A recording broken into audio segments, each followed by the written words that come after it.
Hey, I'm Weekend Gabe, and you're checking out Weekend at Gabe's, and thanks for checking out this latest episode. While you're here, also follow us on these social medias at Weekend Gabe, at Weekend at Gabe's, and also at The Real Sam Crane. Thanks for checking us out.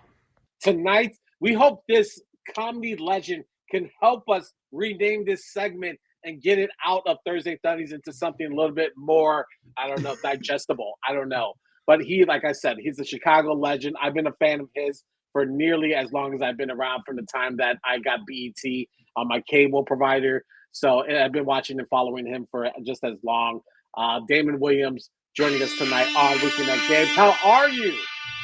I'm good. What's up? What's up, gentlemen? What's going on? Good. So we titled this segment Thursday Thunnies because before comedians returned back to the stage last year, it used to be Friday Funnies, but then you guys returned back to work, and so it's more impossible to get you guys on Friday night. So we did a play on words of Thursday Thunnies. So so listen, you don't have to have an answer now, but maybe in the future you can tell us, like, hey guys, Thursday something that is funny would be a better name for your segment. So we're gonna let that settle in for you. Right, and my mind was already turning once I heard you tell Sam that you wanted to do it, because we need to fix that. Yeah, we need to fix that. And everything else is nice. We got the clouds, we got the logo, everything is well branded. But Thursday Thunnies needs work. We know. We'll figure that out. What else is funny that starts with a T? Because you want alliteration, so. Tickle Me Thursday. No, that's too. That's a little bit frisky, Yeah, that's too soft. Yeah, that's too soft. We'll work on that. We got time before the segment's out. Hell yeah! All right, bet. All right, there you go. Just keep it in the back of your head. Maybe it might just smack you when you're talking, and you're like, "Hey, I got the great idea for you guys." But man, it's such a pleasure to have you on. I know you're busy and you're doing a million different things. It seems like you're invested in a lot of different things beyond comedy. But we want to start from the beginning a little bit, and you talked about this in numerous interviews you've done over the course of your career. But we can't get away from the idea of you owning a Subway sandwich shop. We want the stories, Damon. We want the stories because we know you got them. So Sam has a question about some of the ingredients in those sandwiches. All I want to know is, did you know about the tuna beforehand? Hey man, the tuna was tuna when I had my Subway. You have to understand, I had my Subway in 1990, so it was before Jared and before the tuna-gate. back when I had my Subway, Jared was just an anonymous fat pedophile, and then he lost all that weight and turned the franchise around. But I was long gone. But tuna was tuna back then.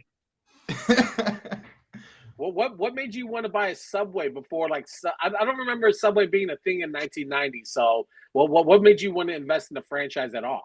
That was the main reason, to be honest. I always had entrepreneurial pursuits, and since I looked at a Black Enterprise magazine, actually, they had the 40 top franchises under a certain amount of money. I was on the airplane. I was reading. That's how long ago I called it an airplane, not just a plane. I was on an airplane, aircraft, and I read this article, man, because of what I was let me tell you, my initial desire was to open a Harold's in Chicago, but they had stopped accepting franchisees. So then, here's a side note: I ended up investing or talking to Seal Johnson, who was a blues singer. His daughter, Selena Johnson, who was on Kanye's All Falls Down song. Right. Okay, Selena Johnson. He had a fish franchise called Solomon's, and he had about 3 or 4 locations in the city, and I was going to be the 4th. We're going to open in Hyde Park. I was working at City Hall. I was going to take a leave of absence and open my franchise. Got through the whole process of getting the franchise from him.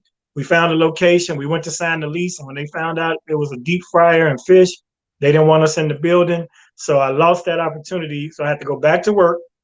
That's when I researched and found Subway, and I did Subway. Subway back then, the franchise fee was only $7,500 to get in, plus your build out costs. Yeah. So, to get a franchise, even though nobody knew about it at the time. And you were right. Back in 1990, nobody had heard of Subway. So I was one of the first locations. It was at 185 North Wabash. I was definitely the first African American in the Midwest, or maybe throughout the chain, and the youngest. I was 25. So all of that came about for me, no longer wanting to be a street corner entrepreneur. Word.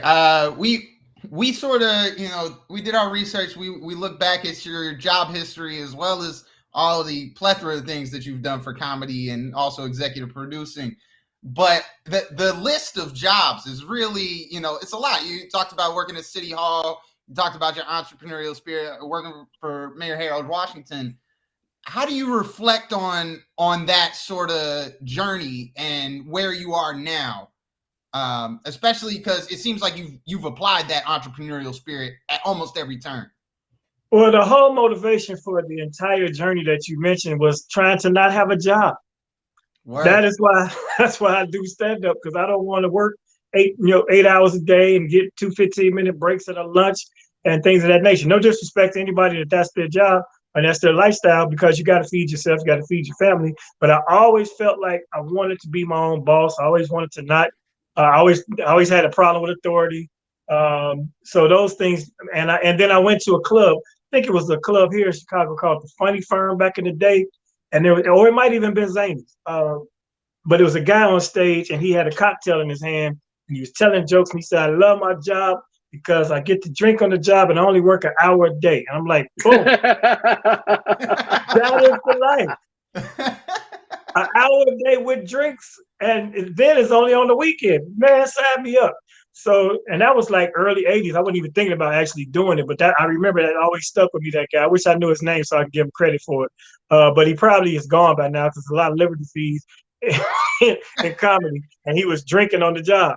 But yeah, that's what got me involved, man. But working at City Hall under the Harold Washington administration was very proudful, because I was the first person I ever voted for was Harold Washington.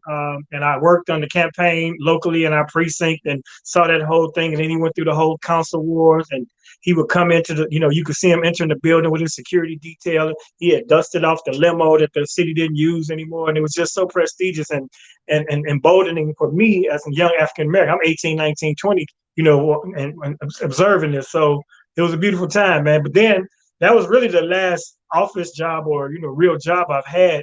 At 25, I left City Hall. I opened my Subway, and after that, I started doing comedy. Of course, I've worked radio and other spots, but to really have an actual job, that was the last one. I retired at 25 and went up and took my little pension, my 5 years worth of pension, what was about $4,500, and set off on my journey. Leon made a great point that Chicago and the Midwest have like the best legacy of comics outside in the entire country. But here in Chicago, obviously there's iconic, Bernie Mac and D. Ray, yourself. But like, how do you reflect on sort of being in that pool? Because everyone knows Damon Williams, knows you from the city, knows you for your presentation, wearing suits, the class that you brought to the stage of comedy. How do you reflect on sort of being in that collection of the finest? Man, it's funny because I just watched the Genius video, the documentary all the way through. And there's a clip of Cootie, who actually is the executive producer and was the creative film throughout. Yeah, he was doing stand-up, and he was, as he stated, if you look in the documentary, when he comes on stage, that's all jokes aside, and that was me as the MC that brought him on, because that was the epicenter, man. I took the torch in that club for the open mic Wednesday night from Adele Givens. Adele was the host when I did my first ever stand-up, and Adele at that time, Bernie, George Wilborn, Kenny Howe, they had all, and maybe Mr. Dose, had all been on Def Comedy Jam. So they were representing the city on HBO, and that's what made me say, if they can do it and they from right here, I could. So come up in that Deion Cole. So our class was me, Deion Cole, Tony Schofield. You'd say more. Leon came up behind Marlon Mitchell, JD. We were all in that, almost 30-year mark. And then after that, you got the D-Rays. Marcus Combs, Wildcat, Lil Rel. So they're kind of descendants of each other. So I gave D-Ray the mic for his first time as well. So he wasn't even a comic when I started. In fact, he probably started maybe 8-9 years after I'd started. So, the legacy continues though. It's so many people. If I went to list it, you'll be amazed that you don't even realize are from Chicago. We started with Robert Harris back in the day. Red Fox actually grew up in Chicago. He's from St. Louis, but they called him Chicago Red when he was in New York hustling.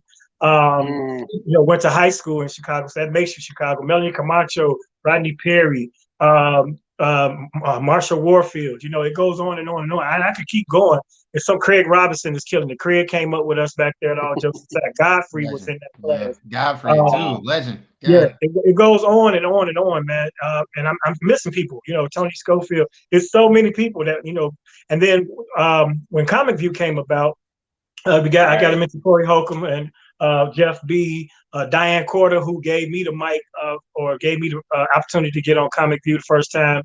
And so, we would go 20, 25 deep when they were doing the tapings. All of us would tape that show, man. So it's a huge legacy in Chicago. I think Chicago and DC have the most prominent comics, if you look at names, because DC has a lot of them, and you probably wouldn't even be aware. But Earthquake, who just launched his Netflix special, which is hilarious. Please go out and watch it. Wanda Sykes, Dave Chappelle, Donnell Rollins, all the people out there from that area. Tony Woods, they're good. Martin Lawrence, Tommy Davidson. It goes on and on with them too. So, but Chicago, man, Cheryl Underwood was here when I started. It's great to be a part of it, and it's great to see us all still relevant and still doing it. Absolutely. You talked about the lineage there, and I talked about this briefly with Leon. But you also hosted the big time, at least to me, Showtime at the Apollo. You hosted multiple episodes on there. How do you reflect on that time? And I'm interested to hear your perspective as opposed to Leon's, who was on there as sort of a competitor. But you were there sort of, greasing the wheels and being the face of the show. Man, it was amazing because I had only done the show like months before that for the first time. And it's very intimidating to go to the Apollo, especially if you're not a face or a known entity. They will get at you right quick if your first joke don't hit, or if your outfit is not what they want to see, So, but I really, on appearance, you could come out and rub the log and get booed on Showtime Apollo. But I had this thing I used to do for TV tapings, and I learned this at Comic View, but it really helped me at Showtime at the Apollo. In any TV taping, I tell all young comedians this, on your first taping or any taping, if you really want to endear yourself to the audiences are always kind of captive. They want them there early. They drill them. They warm them up. They have them lined up. And, so they're there. So what I did was I went out and met the audience first. So for Showtime at the Apollo, they had the audience lined around 125th Street, all the way around the corner to the building. And I had this little chant I used to do. I go, and people go, ooh, ooh. So it was a call and response. I went to the front of the line. I grabbed about 4 people. I said, look, I'm about to be on the show. I do this thing, and if I do it and y'all don't answer, then I'm gonna look dumb. Y'all got me? So I did it. It was 4 people. They did it. So now the 4 people behind them are curious of what I just told them. So I went all the way around the block, down the block. I'm cracking jokes. I'm giving out water. It was like I was running for office. So once I did, it's the same skill from working in City Hall. So once I did, and I was dressed regular and all that. Once I did come out and I was suited up. When I walked out, they started cheering because they didn't know when I was coming up. So they started cheering because that's old boy who was just out there with us, and now I'm their friend. So that helped. But then Smart. To be, in the runs to take the reins of the show, because what they did, they had a nationwide kind of talent search of comics, and they were going from club to club. And so a guy named Ben, I wish I could read Ben's last name. He came to Chicago, all jokes. Picked me as the Chicago representative. It took me out to LA, and they had narrowed it down to 3 people: myself, Teddy Carpenter, who just left Riddles last week, and Rudy Rush. Now, Rudy was already the host of Apollo Kids portion of the show, so it was basically his job to lose. But they still brought us in. So Teddy came in, and he did some things that they didn't appreciate. And then, yeah, and he would tell you, Teddy had I don't know if you want to call it an egotistical stance, but he really had this this self-esteem that was so high that he came and said, I didn't come to audition, I came to win. I'm the next host of Showtime at the Apollo on his first episode. And we all did 4 episodes to prove who they wanted to pick. So they ain't appreciate that. So this guy was on his headset. He's like, well, it's down to the 2 of y'all because I don't think they dig this, you know. So then I did my thing and Rudy did his and ended up going with Rudy Rush. But to be the next host up after Steve Harvey, which Steve took it to a high level after Mark Curry and Sinbad. So it was just to be in the running with that was great. Hell yeah. Yeah, absolutely. And it's on now. They're showing them on Pluto. There's a Showtime at the Apollo channel. If you can watch all the old Apollo shows. I watched them this morning. It was fantastic. It was fantastic to watch that stuff again, man. Incredible. Indeed. Incredible. You had you were on Windy City Live, and they asked about reliving a moment, and you said you would love to relive a moment with Bernie Mac. Yeah. Obviously a legend. I was wondering if you could expand on that. Was there a particular Bernie story that you have from back in the day? Yeah, well, I have several. But one of the most memorable times is as a comic in Chicago. By the time I started, by the time Def Jam came around, Bernie was already the staple. He was already the guy. And, to get Bernie's approval or to have Bernie recognize you as a comic or give you the nod or say you're funny or God willing, he give you an opportunity to do his room, Miltroneers, was like it's a stamp. It was a badge of honor. So I had been doing comedy maybe I was in my second year, of really doing it full time. And I did this, which this is not the story you're talking about, but I'm telling you anyway. I did this auction on a boat. I was the auctioneer, and it was they were auctioning off dates, and they had to bid on who they wanted to date these celebrities, blah, blah, blah. So there was an executive producer from Teen Summit, which was a show on BET. Yeah. With Ananda Lewis and others.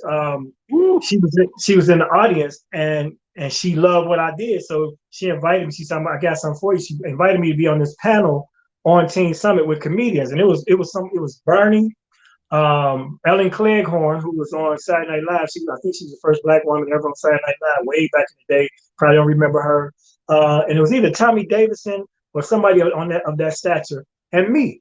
So to get to the show, of course, we had to fly from Chicago. So they put me on the same flight and in the same limo with Bernie Mac. So now I got Bernie, his undivided attention and his respect because I'm on the same show with him. So for him to sit there and tell me, he gave me some advice. He's like, look, man, you starting to come up in the ranks. I've been watching you, what I'm saying? People don't see me, but I see people. That's how Bernie talk all the time.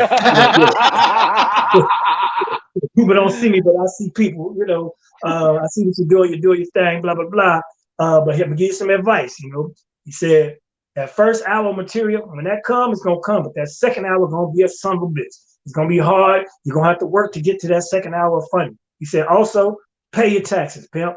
I'll never forget. He said, pay your taxes, pimp. These fools out here on this Def Comedy Jam tour, and they cashing these checks and they ain't paying no taxes. They're going to be broke as a joke before they look up, blah, blah, blah. And I listened to his advice, and I got to my second hour, but I owed him taxes. I took the wrong advice. I could get more money. It's hard to get that money. But fast forward to that, so now that was like maybe 95, 96, maybe even earlier. Fast forward to that, 1999, Kings of Comedy Tour goes out. It's phenomenal, but it's the first leg. It's Guy Torrey as the host. It's Bernie, Sid, and Steve. So we all heard about it. And matter of fact, in Chicago, I think Tommy Davidson subbed in for somebody, probably Guy. And he was my guy. He tied me up. I'm like, man, I'm going to be at the show. I want to just come backstage. So when he did, they used to have this camera on you, the artists, when they came from backstage, as they came to the stage, and it's on the Jumbotron. All I wanted was to walk out with Tommy. And I walked out with him. He put me on this, like a little headlock, like this, my boy. I'm on the screen at the big, show. And I thought that was it for me with the Kings. The next year, they revamped it because Steve was closing, and it was kind of rough on him in some cities. He had some, he struggled a bit. This is known. And then so they brought in D.L. Hughley. They switched Steve to host and let Bernie close. But Steve, being Steve, don't want to go out to the audience that has not been warmed up yet. So they needed somebody to open those shows. So what their plan was, the promoter was going to have a local guy in each market open the show, but they couldn't find consistently funny comics or people ready for that level. So I got a call from D.L. Hughley's road manager, a guy named Alvin Morris. He called, say, hey, they looked for somebody. I gave him your name, sent a tape in. Back then, you had to send in a whole VHS tape. I ran down, went to the express mail and sent that boy off when it was like $9.95 instead of the regular mail. Got it in. The man said, okay, cool. We're going to have you do Detroit. There's 2 shows at the Joe Louis Arena. If you do well there, I might let you do Chicago. They throw you a bone like a carrot. I might let you. Maybe I didn't give a shit. I just wanted to be on it, right? So I go to Detroit, do my thing. He liked it. He said, okay, I'm gonna give you some more dates, but he was gonna split the tour between me and Mike Britt, who was a New York comic. He went by Mike B at the time, but Mike wouldn't dress up, and I always wore the suits, as you mentioned, and it fit the bill with the rest of the comics. So they kept telling me, man, you need to dress up. He's like, I ain't comfortable. I got to do me. So the promoter said, do you elsewhere, and gave me the whole tour, man. I had 30 dates. And so now Bernie looking at me at a whole nother situation. Now we hang out, we kicking it. I'm in the limo with them. I'm riding over to the venue because when I first got on, the budget didn't have money for transportation, ground transportation, or even flights at the time at first. And so, I had to ride with whichever king was going first because I got to open the show. So it got to the point where, most of the time I ride with Bernie because we shot him and his buddy Chuck Gaino, who was his road manager. We be laughing and joking in the car, but Bernie going on last. So he ain't got to be there at 7:59. So the production people like, y'all need to get this guy over here early. So they gave me my own ride. And eventually they started paying for my travel and it grew and grew.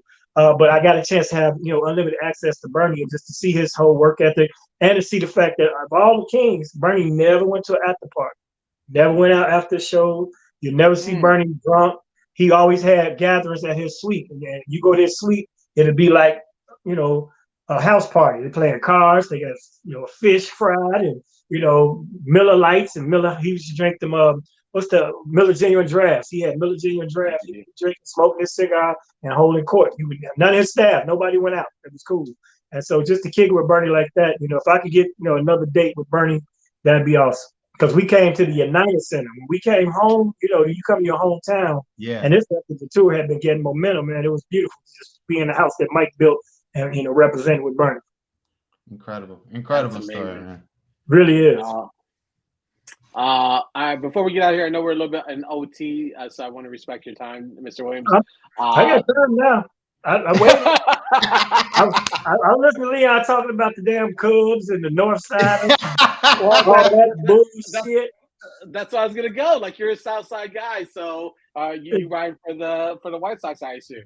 I got to ride for the Sox just because being on the South Side, catching the L past Comiskey Park when it was Comiskey. There you go. My first ever Major League ball game was there. It was bat day. They gave us the little miniature bats, and that's my memory because I'm not really a big baseball guy. But, when you go to the ballpark and you have a day out, the outing, my big brother took me. I'll never forget that. I never wanted to go to Wrigley Field because you could get lynched back in the 70s. Sox Park wasn't a day in the park either. But yeah, either or were great options. Right. Yeah, man, Bridgeport, you have to get out of there after the game. Right. But yeah, it's I represent for the South Side. Plus, I like their gear better. The Sox have, the Sox. All the rappers love our Sox hat. You don't see too many rappers rocking the Cubs hat. Even the Crips. It's soft. I'm sorry. Look, even the Crips don't wear it. It's blue with a C on it. It's red in it. They can't wear it. But they can't because the C is red. The C is red. Okay. I can see how that could be a little bit conflicting. Yeah. Look what we diminished this whole athletic conversation to. If the Crips can wear the Cubs hats. No, you're right, man. There's nothing hard or gangsta about a tiny little cub. Exactly. There's nothing intimidating about it. Right. I don't know how hard a sock is unless it has batteries in it, but I take my chances with the sock full of batteries versus the tiger look to the bear cub. I wanted to ask you. You obviously travel internationally doing the business, but you mentioned the taxes before. So I wanted to bring up the Cayman Islands, where you are a fan favorite. How did that even develop, man? Man, a friend of mine who is actually from Florida, he married a Canadian woman, and he's over there. And I don't know who gave him my number, but I was on a cruise, and I got the call that they wanted to do monthly comedy shows in the Cayman Islands. I'm like, sign me up, right? You can pay me in rubles back then. I wouldn't give a shit. But I went over there, and then most places I go or most places I do, it ends up becoming a recurring situation because, I end up booking the comics for it. The fact that I have the database and the contacts and the connection with the comedians to get the bookings, it made me valuable. Plus, my hosting, ability to be spontaneous and not be repetitive when I come each month kept me in good with the people. So yeah, we did that for quite a while, and we're gonna bring it back. Actually, we're talking about bringing it back. It got to the point though they nicknamed me. I had the nickname of Cayman Damon. Yeah, I'm Cayman Damon over there, man. And even though one radio personality always had the Caribbean accent, he would call me Damon.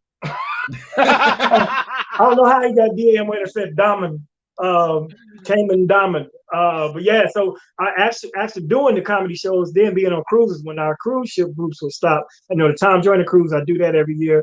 And then it's another cruise called Festival at Sea. I do that as well. Whenever we stop in Cayman Islands, I knew the spot to go. So we had these massive pool parties and beach parties over there, which made me legendary on the island for bringing U.S. people on island and turning it up real big. So yeah, Cayman Islands, man, was great to me, and I'm going back. Trust me. No, I don't have an offshore account in Cayman. I don't have enough money. If you did, you wouldn't say it on the show, right? Right. I don't have enough to soak away yet, but when I do, I got the hookup. If you ever need an assistant to tag along with you, I got you covered, bro. You don't know how many offers I've gotten for that one too. Just put me in the suitcase. anything, I'll take it.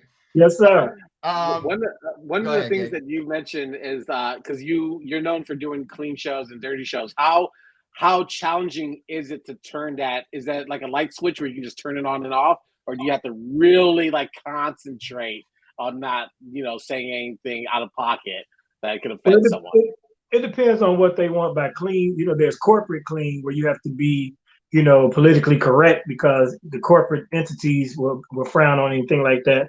Then there's church clean, okay, and then there's going to be children there clean, So all those things. Most of my jokes are universal. I just take out the profanity and don't do any vulgarity, take out sexual. But even though with church shows, I love to play with them because church folks are regular folks and they come to the regular shows, they just act different at church. So you can right? So you can just get to the line but not cross it. You can insinuate. I like to play with the innuendos and imply certain things, and then they'll moan. And if I get too close to the line, I'll pull it back. But the church folk are regular folks, and they some of the worst motherfuckers in the world. Yeah. You're giving the game right now.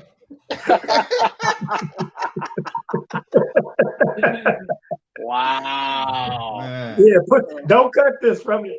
No. We unfiltered on this show. We don't have it.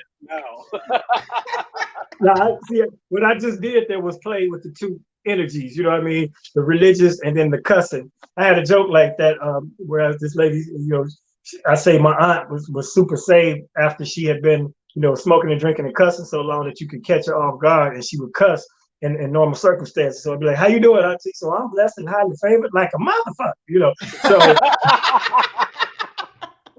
I love putting that together just to get the reaction from people. Right. Another question we ask a lot of comedians who come on the show. Obviously, it's especially in Chicago, it's different crowds depending on where you at in the city. For sure. Is that what advice do you have? We've had every answer, I feel like, to this question as far as I do different material. Nah, fuck them. I do the same material. You always got to find your pocket, yada, yada, yada. What's your philosophy on that? I used to code switch, man, and speak more articulately and try to be more relatable if I had a super diverse audience and it wasn't just African Americans in the crowd. But now I think funny is funny. Sometimes I do have to slow down. I found that everybody doesn't get the joke if I speak too quickly because I speak in a hood vernacular. So I watch my pacing is different. But I don't switch to jokes. I used to switch to jokes. Now I don't switch to jokes unless it's unrelatable. If it's not a universal topic and it's something that's specifically for the hood, even when I do that, by hood, I just say African American community. I'll say, y'all might not get this. This is a community-based joke. And that's a joke in itself when they laugh because they were like, yeah, we don't know what the hell you're talking about. Like I got a joke about at night how women's days are so busy. And at the end of the day, they wrap up their hair and they watch the news and go to bed. And white women are sitting there clueless because they like tie up their hair. What do you mean they tie up their hair? So I'll look, if I see a clueless face, like that's a community-based joke. Then I explain, most black women, they wrap their hair up. And once they do this is the end of their day. So I play with it, and I love having the diversity because then if you're talking about anything in a particular topic, there are people that are representative of the topic. So I don't want to have to just be limited to my own culture. I like to expand in that way. So you don't change up, I hate to see people, and I've seen some of the greats get intimidated. They do the hood and then they go and they get sprung with an all-white audience, and now they're, hey, so how you guys doing? Never have they ever said, how you guys doing? It'd be like, what's up, motherfuckers? And now it's, you guys, how are you guys? What the fuck? Who is this guy? I never want to be that guy. I'm not gonna water me down. When you're the comic, you're in control of the audience. You're taking the audience on a ride, and you should bring them into your world as opposed to trying to fit into theirs. Absolutely. Oh yeah. All right, Sam, you got anything left? Man, I got a quick fire one. We like to have some fun on this show. And apologies because I know it's not Christmas or Thanksgiving, but this is where I'm gonna start because I didn't get to ask Leon about why he hates Christmas so much. So we're gonna start there. Christmas or Thanksgiving? What's the superior holiday? Thanksgiving. Hell yeah. Daytime television or late night television? Late night. Word. Would you rather host a show or do the stand-up? That one hurt your soul. I can tell by the side. It depends on how many comedians are on the show. Because as host, you get recurring shots. Like, if I forgot to do something I want to do, or, I'm back and forth. And plus, I can play off the different energies and different things that take place during the show. So that's my real forte. But when you're headlining, that's just all you.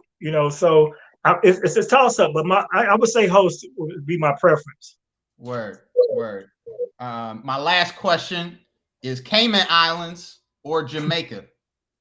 Cayman Islands all the way. Only because there. Yeah, it's a silly question now. No, but the only reason why is because, I hate to say it, but there's no poverty in Cayman. So when you go on vacation, man, you don't want to feel guilty. And I don't know if you've ever been to any resort, right? I end up giving out all my cash along the way before I get to where I'm going because I see a guy that's, selling mangoes, and I don't want these damn mangoes, but I'll give $50 for $10 worth of mangoes. And then, oh, damn, it's a kid over here selling gum. And then it's like, goddamn, by the time I just want to have a guilt-free vacation. So, Damon, and I'm not being an elitist or a snob, I'm just saying, if I'm vacationing, I ain't got no money in the first place.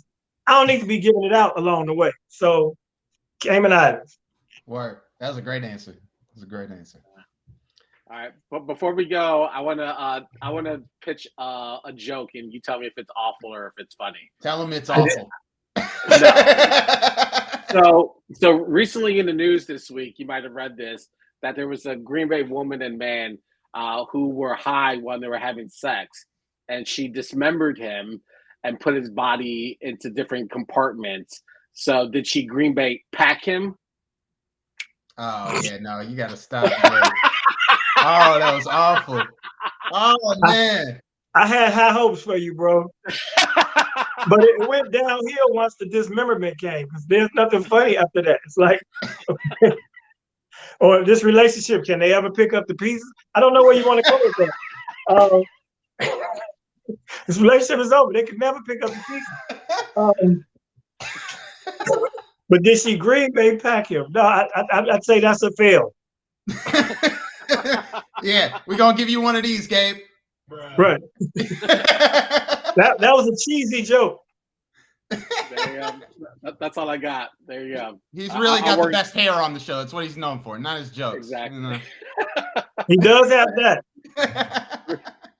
If Damon Williams wants to mentor me and really, pull me out of the gutter, I'm game. It's all good, man. Email me a couple more premises. I'll help you punch them up.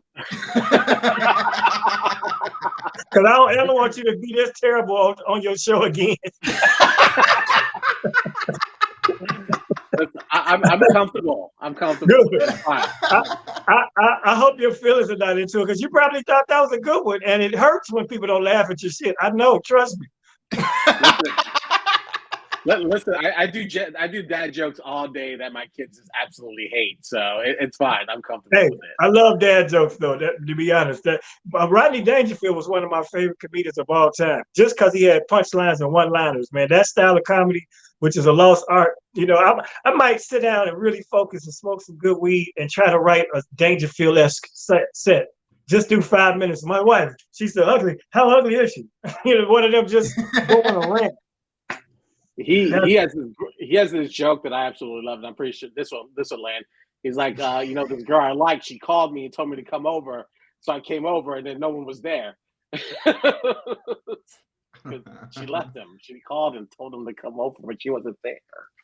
Oh, Gabe. I'm sure that's not how he told it. Yeah, I got it. Yeah, nah. Gabe. All right, we're done.